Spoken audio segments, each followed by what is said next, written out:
The world that was dying. The sky above Kethra 4 was the color of rust. Once it had been blue, or at least, that's what the oldest of the Morian race claimed. Now the air shimmered with heat and chemical haze, and the ground cracked like an old wound. Jace Renner stepped off the transport skiff and tasted the air through his rebreather. Acrid, dry, burned metal and ozone. The whole planet smelled like a dying machine. His boots crunched on the ancient causeway, the surface inlaid with massive plates of alien alloy, each engraved with runes that no one alive could read. Around him, giant towers leaned at strange angles, their sides eaten by centuries of storms. Power lines as thick as trees sagged in the distance, leading toward a single mountain-sized structure in the horizon. The core. That was why he was here. The Morian High Assembly had paid for him, a human, to come all the way across 3 sectors to look at their problem. A problem their own engineers had failed to solve for 5 millennia. The escort, a tall Morian female named Aethiera, stood beside him, her silver-gray skin catching the muted sunlight. Her deep-set, amber eyes studied him with an unreadable expression. "You are smaller than expected," she said. Jace smirked behind his mask. "And you're taller. Guess we're both surprised." Her ears flicked back, a sign of mild annoyance. "In her species?" She gestured toward the horizon. "The core has sustained our world for over 20,000 cycles. It draws power from the mantle and distributes life energy across Kethra. Without it," she trailed off, as if the rest was too terrible to say. Jace already knew the numbers. Without the core functioning, the planetary shields would fail, the atmosphere would bleed into space, and every living thing on Kethra would be dead in less than 20 years. "How long's it been broken?" he asked. Aethiera's gaze turned toward the massive silhouette. 5,000 cycles. We keep it functioning at the most basic level. Enough to slow the decay, but it is failing. Entire sectors of the planet are already barren. And no one's figured out how to fix it? Her jaw tightened. The core's makers vanished before we were born as a people. We have studied it for ages. Our best engineers work their whole lives on a single subsystem and die without progress. But the Assembly heard that humans can be creative. That was the polite word. The other word the galaxy used was reckless. Jace had been a salvage engineer for 15 years before his company folded. He'd fixed starship drives with nothing but scrap and chewing gum. He'd bypassed safety protocols on nuclear reactors to save colonies from freezing. He wasn't the best engineer in the galaxy, just the one too stubborn to quit. Still, when he looked at the colossal core in the distance, its upper spires cracked and glowing faintly in the dusty haze, he had to admit this was going to be different. The next morning, they reached the core dot. It wasn't just big. It was impossible. The main structure was nearly 30 kilometers high, with buttresses thicker than mountains, all laced with conduits that pulsed faintly with dying light. Rivers of coolant, glowing blue, flowed down its sides and vanished into massive vents. Every surface was carved with symbols that seemed to shift if you stared too long. Aethiera's team of Morian engineers waited at the gates. They wore polished exosuits and looked at Jace like he was some kind of joke. One, a male with deep blue markings across his face, stepped forward. "This is the human?" he asked Aethiera, his voice dripping with skepticism. "He will fail, like all before him." "Good to meet you, too," Jace muttered. They led him inside. The core's interior was even stranger. Corridors of black metal that seemed to hum faintly, chambers filled with machines that looked both mechanical and organic, cables like veins pulsing faintly. But the hum, it wasn't steady. It stuttered, like a heartbeat out of rhythm.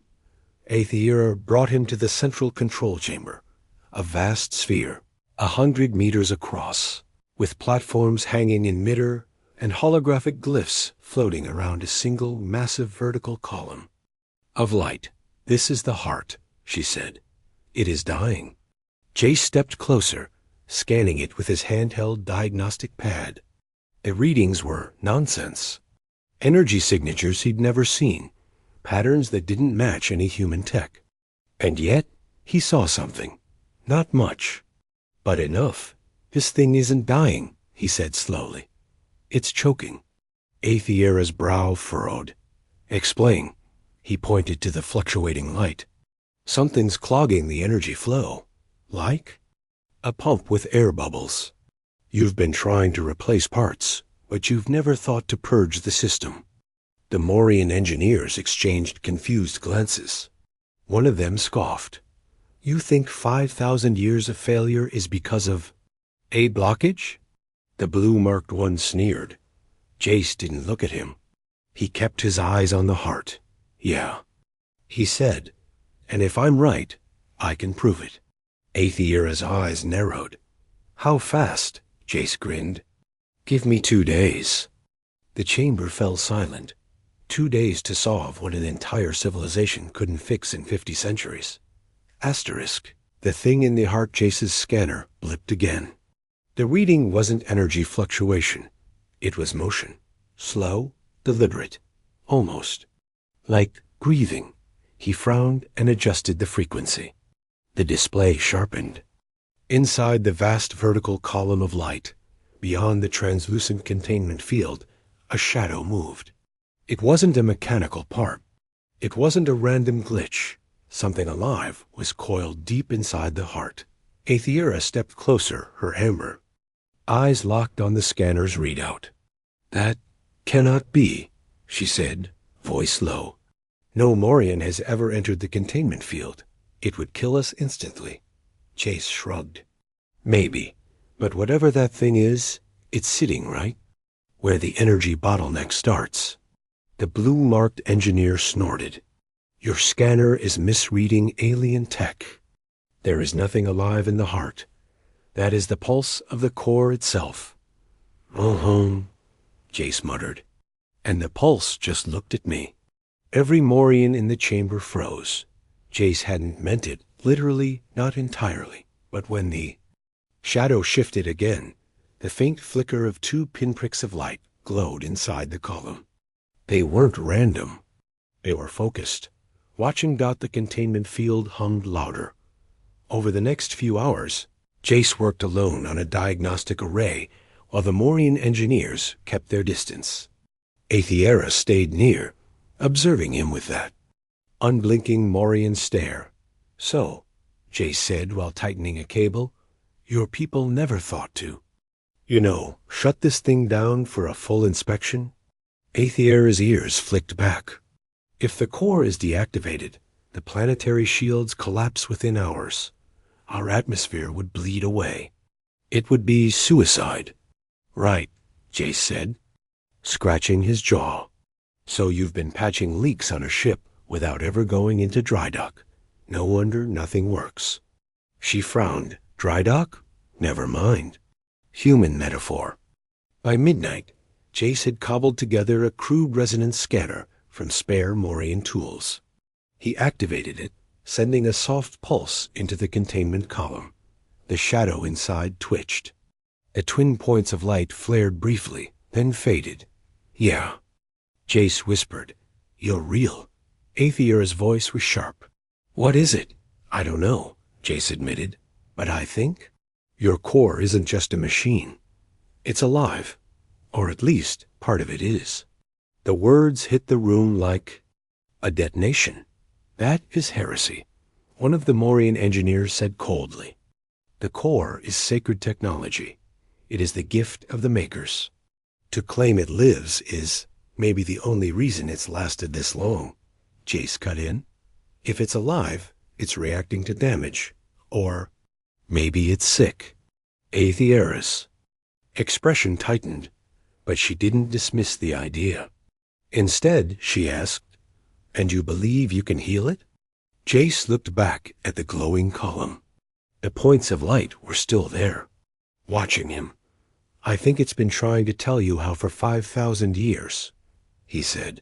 "You just never learned the language." The next morning, Jace requested full access to the core's auxiliary conduits, something no outsider had been given in living memory. The request nearly got him thrown out, but Aethiera used her authority to grant it. The conduits were a labyrinth beneath the main chamber. Long, narrow tunnels lined with pulsing cables and strange biomechanical growths. The deeper Jace went, the more the air smelled faintly sweet, like blooming flowers. "What is that smell?" he asked. Aethiera tilted her head. "What smell?" Jace frowned. "Never mind." After hours of crawling through the conduits, Jace found it, the bottleneck. A massive vein-like conduit, thicker than his body, pulsed erratically. Alien crystalline growths clustered along its surface, blocking the flow of glowing coolant fluid inside. They looked almost like coral, fused into the living metal walls. "Here's your problem," Jace said into his cone. "You've got a tumor." Aethiera's voice crackled in his ear. What?" "Blockage," Jace said, pulling out his toolkit. "I can clear it, but it's risky." "How risky?" "If I'm wrong, we could destabilize the core and blow a hole in your planet big enough to see from orbit." There was a long silence. Finally, Aethiera said, "Do it." Jace cut into the crystalline blockage carefully, using a microtorch, tuned just below the melting point of the conduit's alloy. The crystals hissed and cracked. The glowing fluid inside began to flow faster. That's when the voice hit him. Not a sound exactly, more like a thought, pressed directly into his skull. Stop. Jace froze. His hands trembled. The voice was deep, resonant, alien, but it carried something else. Pain. He swallowed. "Aethiera, did you hear that?" "Hear what?" She replied. The voice came again, softer this time. "It hurts. Asterisk." The core's Plegis' hands hovered above the crystal growths. Microtorch still lit. The alien voice echoed in his skull again. A low, aching resonance. Stop. "Please." He killed the torch instantly. "Okay," he muttered. "That's new." Aethiera's voice crackled over Combs. "Renner, report." "Why have you stopped?" Jace hesitated. "Because the core." "Just talk to me." Silence. Then a sharp response. "Impossible." "Yeah," Jace said, glancing around the dim. "Conduit. Guess nobody told it that." The voice didn't speak in words, exactly. It was more like emotions shaping themselves into language. Pain, fear, and something else, the faintest ripple of curiosity. Jace set his tools down slowly. "I'm not here to hurt you," he said aloud. "I'm trying to fix you." The reply came after a long pause. "You are not them." "Who's them?" Jace asked. The voice flickered. A feeling of cold, distant memory. Images bled into his mind. Towering figures in gleaming armor, hands of light pulling at living cables, shaping the core's form. The makers. Then another image. The same figures leaving, the core shuddering as they vanished into the void. "They left you here." Jace murmured. Alone. Back in the control chamber. Aethiera's voice had grown sharp. "You are making no sense, human. The core is a device. A relic. Nothing more." "Wrong," Jace said. "It's alive, Aethiera. And it's been suffering for 5,000 years, because your engineers have been slicing it open without anesthesia." There was a muffled argument in the background. The other Morian engineers were no doubt calling for his removal or execution. Aethiera cut through them. "If what you say is true," she said, "how do we repair it without harming it?" Jace looked at the crystalline growths again. They weren't random. They were like scar tissue, growing to protect something deeper inside. "First," he said, "we ask." The core's voice was hesitant when he spoke to it again. They cut. They burn. They do not hear me. You hear. Yeah, Jace said. Lucky. And me.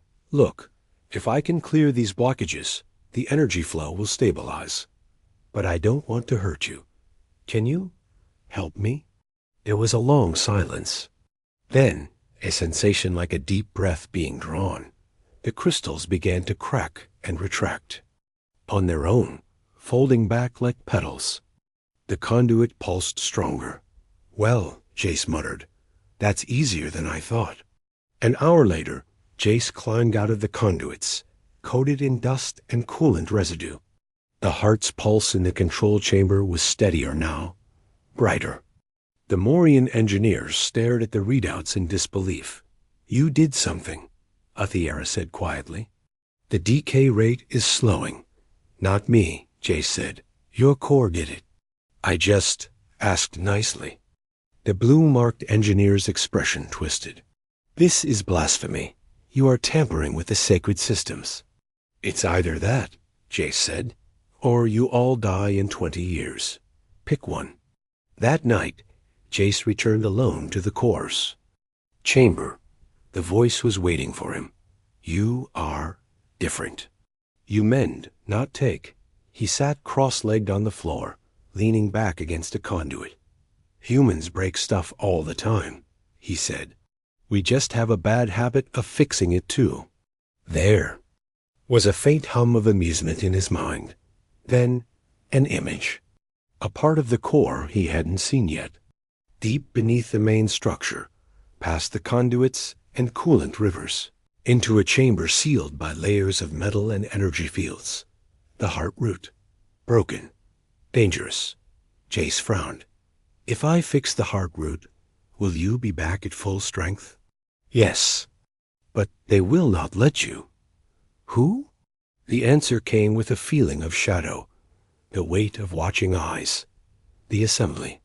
They fear change. They fear me. Jace didn't like the sound of that. If the core was right, then the very people who'd hired him might kill him to keep it in this broken state. But why? He was about to ask when his cum crackled. Athiera's voice was urgent.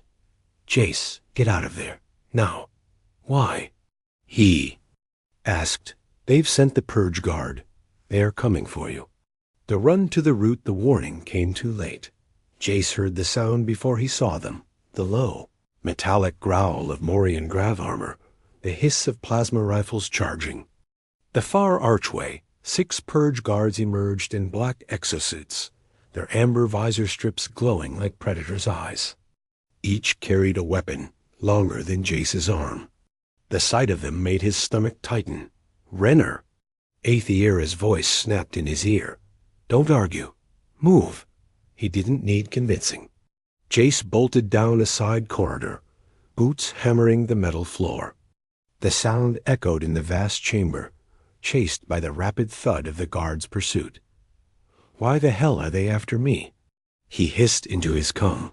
You spoke of the core as a living thing, Athiera said. Her voice was clipped, urgent. The assembly forbids such beliefs. They claim it leads to instability, rebellion. Jace swore under his breath. Rebellion? It's a machine that's dying. Not to them, Athiera replied. To them, it is a god. He ducked into a maintenance shaft, sliding down a long slope that spat him into a dimly lit conduit hall. Coolant vapor curled around his legs. Somewhere deep in the metal walls, the core's voice whispered out left. Hurry. Jace obeyed without thinking, darting into a narrower passage. The walls here pulsed faintly with blue light, the air growing warmer. How far to the heart root? He muttered, not far. Below. Dangerous. Yeah, I'm getting used to that last part. The cum crackled again, this time with Athiera's voice close, not in his ear. She dropped from a ceiling hatch ahead of him, landing lightly. In the low light, her silver-gray skin almost glowed. Follow me, she said. No time for questions. She led him through a twisting sequence of corridors and vertical shafts. moving with inhuman speed and grace.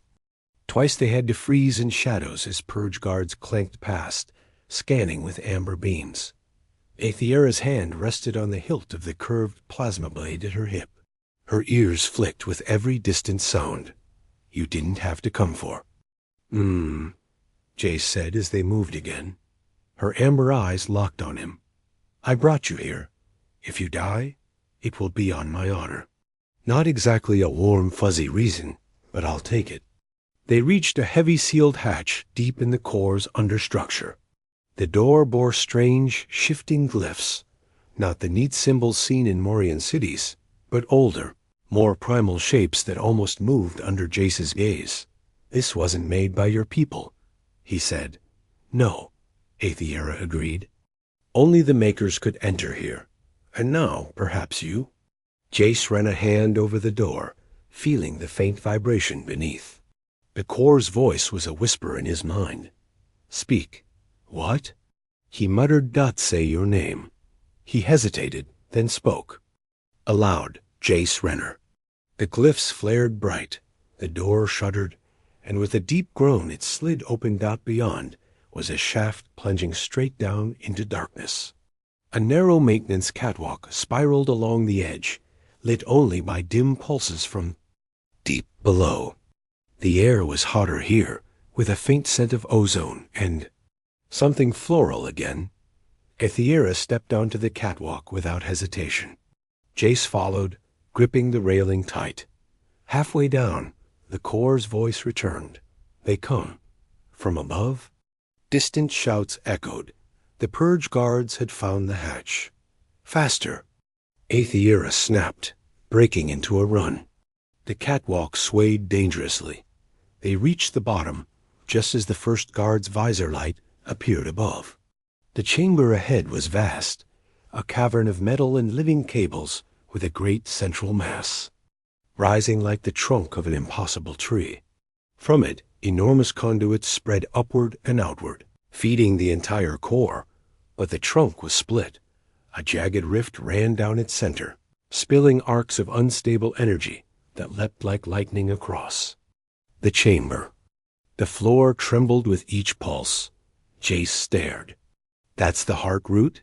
Aethiera nodded grimly. "It has been this way for millennia. No one has ever been able to approach it." "Fix me," the core's voice whispered. "But hurry, the first." Plasma bolts sizzled past Jace's head and struck the wall beside him. Aethiera yanked him down behind a conduit. "They'll kill you before you can touch it," she said. "Not if I can out-stubborn them," Jace replied. He peeked over the conduit. The guards were fanning out along the lower catwalk, weapons raised. The core's voice surged in his head, urgent now. "There is a way to shield you. But you must trust me." "Define trust," Jace muttered. "You will not breathe your own air for a time."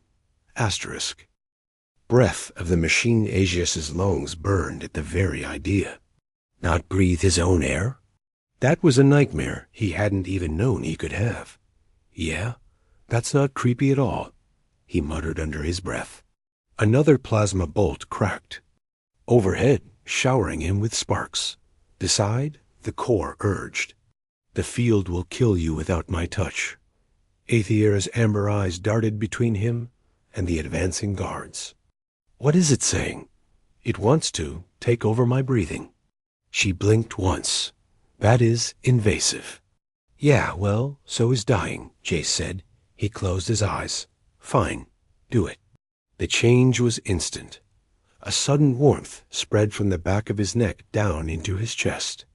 His lungs drew in a slow, impossibly deep breath, not by his will, but as if invisible hands pressed and released them.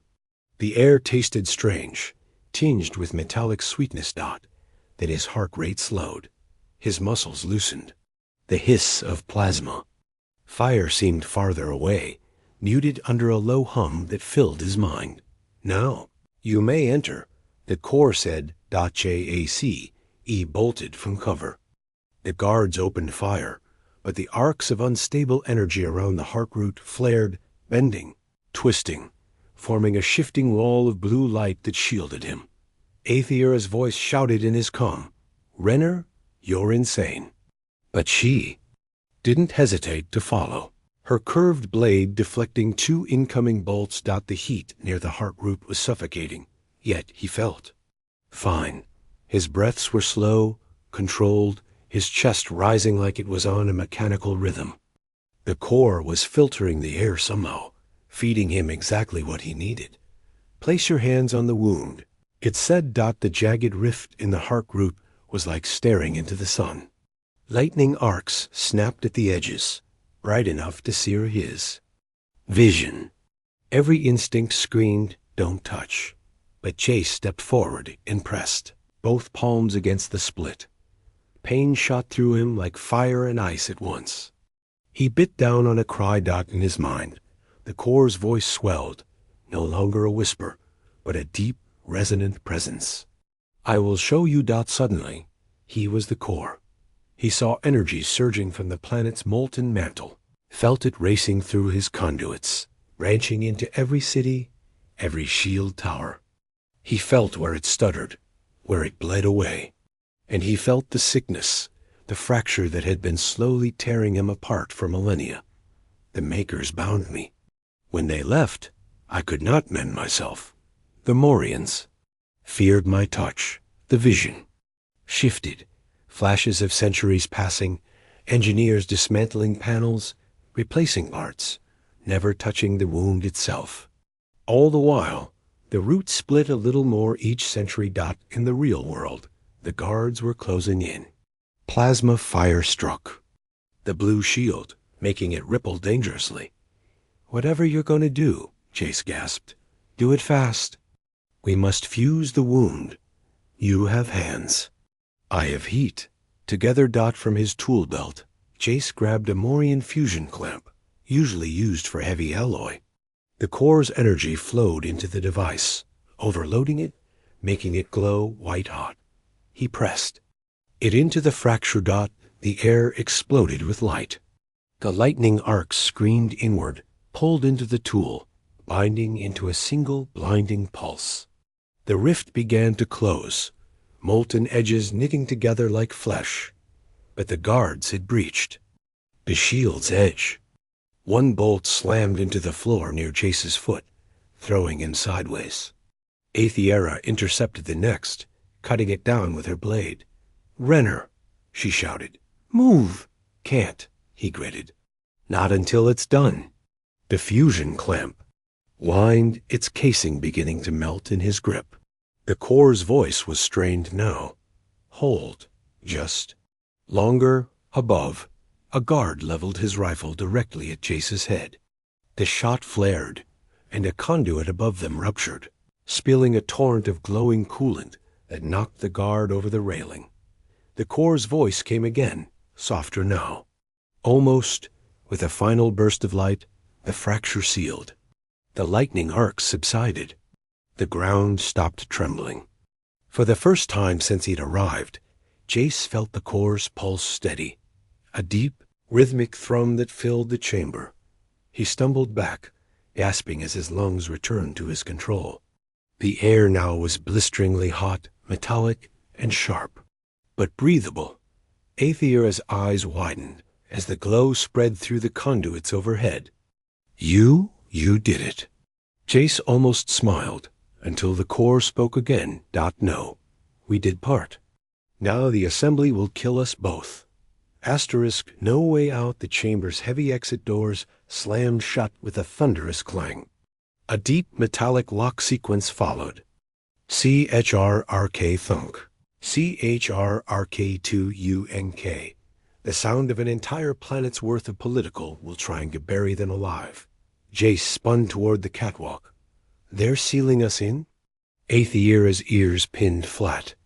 "It is worse than that. Once sealed, the core's inner chambers can be purged of contaminants." "Let me guess," Chase said grimly. "We're the contaminants." Above them, the purge guards regrouped, their leader barking clipped orders in the Morian tongue. The rifles came up again. Then the core's voice surged. Through Chase's skull, strong and steady now. Follow my light.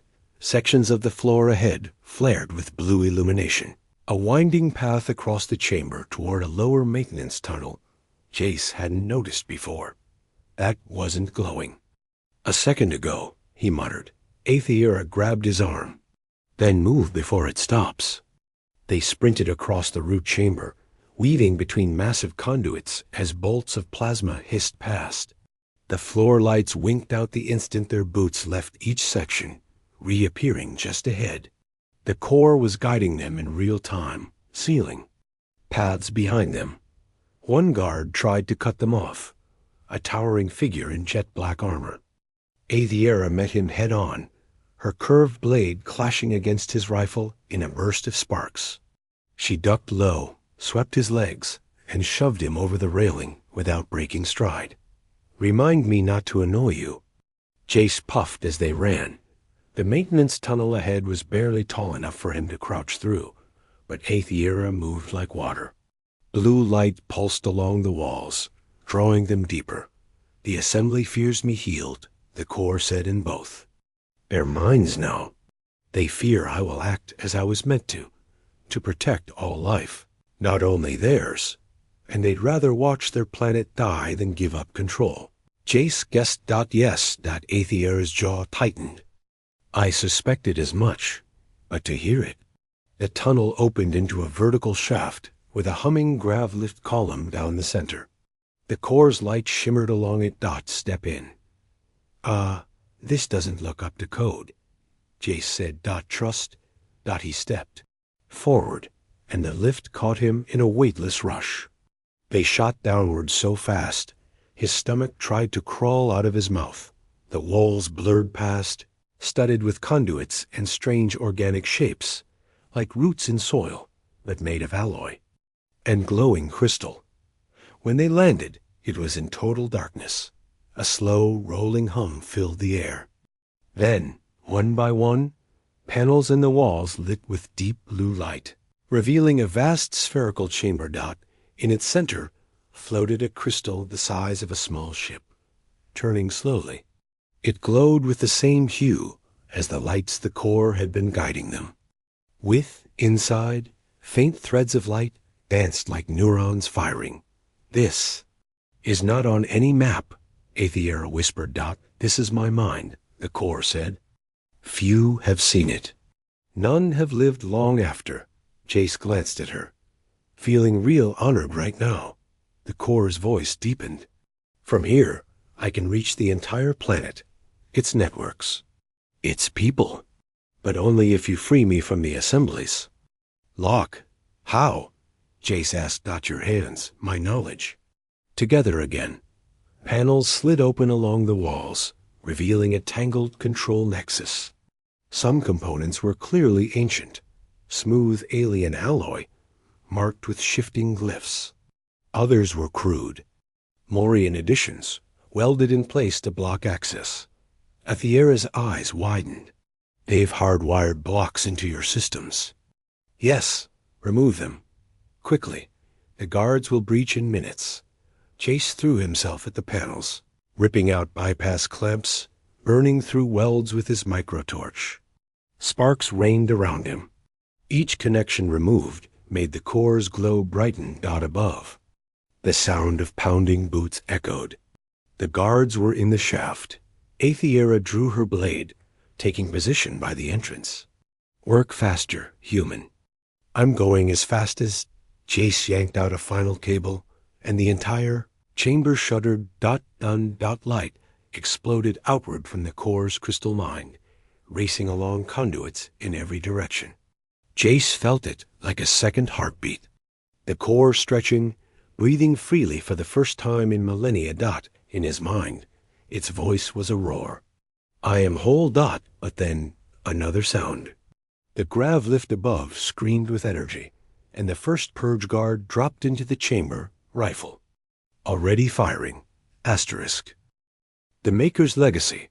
The first plasma bolt hissed past Jace's ear, scorching the wall. Aethiera was already in motion, her blade a blur as she deflected the next shot and lunged forward, forcing the guard back toward the grav lift. Sparks burst where metal met metal. More boots thundered above. They didn't have long. Step back, the Core's voice commanded. Jace didn't argue. He grabbed Athira's arm and pulled her away from the lift, just as the air in the chamber grew thick, humming with a pressure that made his teeth ache. The guards froze mid-step, their armor locking up with a sharp CHE-HK. Their rifles clattered to the floor. "What the hell?" Jace started. "I am the Core," the voice rumbled, echoing through the very walls. "And I remember who I am. The crystal." Mind at the chamber's center flared white-hot, sending tendrils of light racing through the frozen guards' armor. Their visors went dark. One by one, they crumpled to the floor, alive but unconscious. Athira stared. "You can control their armor systems?" "I can control everything they built from my body," the Core replied. "And now, all across Kethra, my voice is heard." In the control chamber miles above, the assembly shouted commands that went unanswered. Across the planet, Morian citizens paused as every screen, every comm, every light pulsed in time with the Core's restored heartbeat dot. And then the Core spoke. To all of them. "For 5,000 cycles, I have served in silence. I was bound. I was broken. Today, I am whole because one heard me." A human dot, the word human rolled through Kethra like thunder. "You will live. Your shields will hold. Your world will heal. But never again will you be ruled by those who fear change." Athira looked at Jace, her expression unreadable. "You've just made yourself a legend," she said. He snorted. "Or a target." The crystal dimmed to a softer glow. "You must leave now. The assembly will not forgive. I will shield you as far as the outer causeway. How about you just keep me off any purge lists forever?" Jace said. A pulse of dry amusement touched his mind. Done. The journey back up was surreal. The grav lift hummed without a sound of pursuit. Hallways that had been sealed opened at their approach. In the great heart chamber, conduits pulsed steadily with strong, even light. The low hum of the Core filled every space, not sickly and stuttering, but alive. When they emerged onto the surface, the sky had changed. The rust-colored haze was thinning, sunlight breaking through in bright lances. Athira paused beside him. "You have done more in days than we have in ages."